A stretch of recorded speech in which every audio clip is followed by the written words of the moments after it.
Okay, this is Orlando Wilson, and what I want to talk about in this video is something that a lot of people don't understand about the close protection business.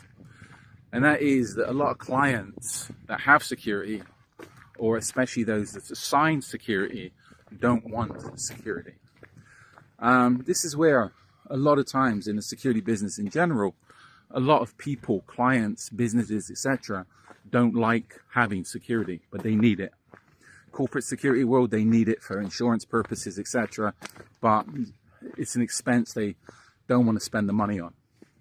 In the close protection business, a lot of clients see their security teams, their close protection personnel, their security drivers as being nothing more than spies. A lot of clients will feel that they're inhibited in their behavior because they have a CP guy with them who's reporting all their movements, reporting where they're going, telling tales on them, etc., etc. A lot of cases it's true. This is where if a client assigns security to his children, to his wife, wife assigning security to a husband, and I've got a story about that. Maybe the reason they're assigning security is one, to keep them out of trouble, but also to follow their movements and find out what they're up to. This is where in the close protection business, and this is where a lot of people in the corporate security world that try to push close protection services don't understand there needs to be a good rapport between the close protection personnel and the clients.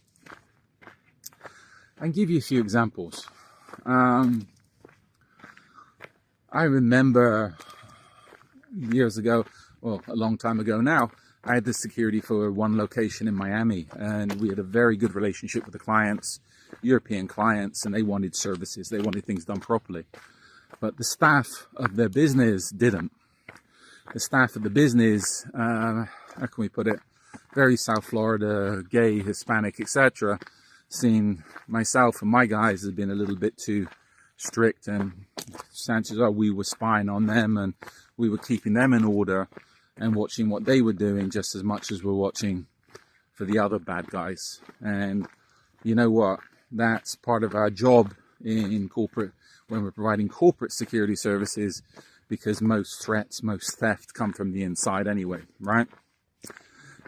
So we had it where, especially with one guy on that contract, when he got a little bit senior, when he worked his way up the ladder, he's doing everything possible to put the knife into us and sabotage us, etc.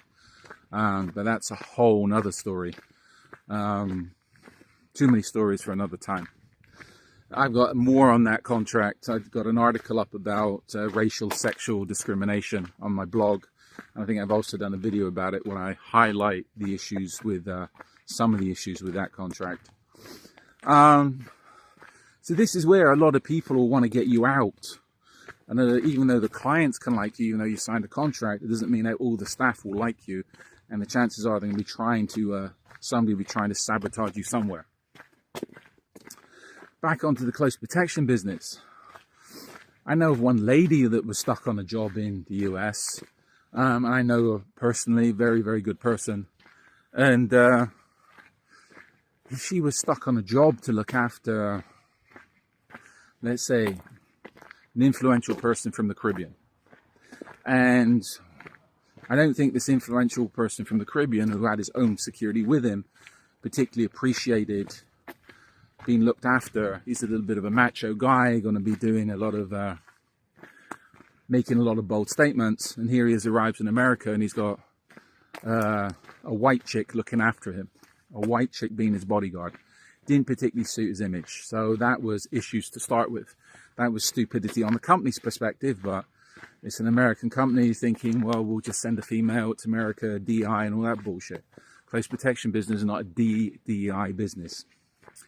That went south. They didn't want her, even though she's a very capable person. I know of another job in Europe, a job that went down in Italy. There was an Italian guy on the job who I know personally, very, very good guy. And he said the client, female client with a couple of kids, didn't like him from the moment they met. First to second morning, he goes down, he's staying in the same hotel they are, just a basic Overwatch job. Goes down to the reception hotel, 10 o'clock in the morning or something. They're going shopping. He goes down there, asks the concierge to get the water taxis ready, and they're like, oh, she's already left. She left 30 minutes before he did. Even though they'd arranged to meet at 10 o'clock, she left 9:30 or something. So he's speaking to the concierge to try and find out from the water taxis where she's gone. They're finding out for him where the taxi dropped her off. Venice is a very, the water taxis in Venice are very, how can I put it, very client-orientated. They weren't keeping secrets. Everybody knows what's going on. It's a very service-orientated place if you're dealing with the right people. By the time he found out where she was and he was going to jump in a water taxi and go to her and find her, hook up with them, he gets a call from a company that employed him saying, where are you? Why didn't you turn up this morning? And as he's trying to explain what's going on, they're like, look, you didn't turn up this morning. She doesn't want you anymore. You're fired. You know what? In that situation, things didn't click. That girl in South Florida would have been ideal for that female client because she wanted somebody to go shopping with, etc. She didn't want Overwatch, strict Overwatch, and vice versa. There's two cases where clients are assigned security, they don't want security, or the security doesn't click. Maybe they want security, but they don't. They want the right type of security. I remember, I was thinking about this when I was doing this video. I was doing one job in London a long time ago. And all it was a couple of days, 5 or 6 days, house sitting, a very nice apartment in Mayfair, very nice part of London. And I turned up to the job and the maid let me in, or the housekeeper let me in. I was there overnight, the place was empty.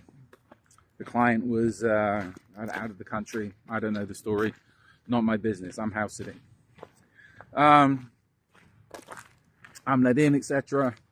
And however long later, somebody's knocking at the door, etc. I don't know who it is. It was the personal assistant, the money man, the fixer for the client. Client, wealthy Arab. I didn't know who it was. Luckily in those days, cell phones were just coming in. So I managed to get reception on my analog Nokia. Spoke to the guy that put me on the job, who luckily he picked up, and he said, yeah, this is the fixer. He spoke to him, we identified him. Yeah, he can come in the house. He's the fixer. You know what? That guy disliked me from that moment because I ID'd him, checked him out, etc.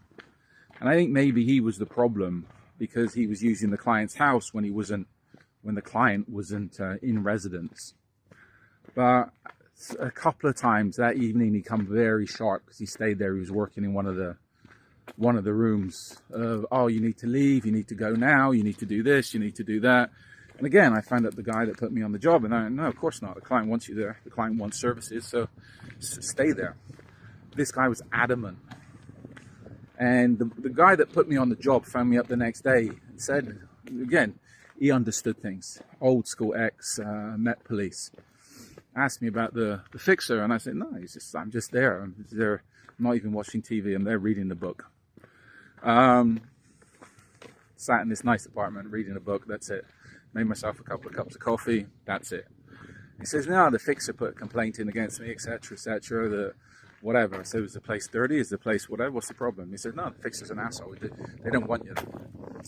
So this is where a lot of times that happened early on in my career, and it said, I mean, a lot of times people are going to go out their way to try and screw you up because for whatever reason, they might need security, they might be assigned security, but they don't want security.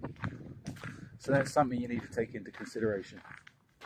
Anyway, a few little stories there. In the meantime, follow me along on social media. I have an array of these videos up. I've also got an array of books up on Amazon that talk about various aspects of the close protection, security business, etc. Social media, we're up on the main platforms again. I prefer LinkedIn, but we're up on the other platforms as well now. We're even up on TikTok, we use occasionally.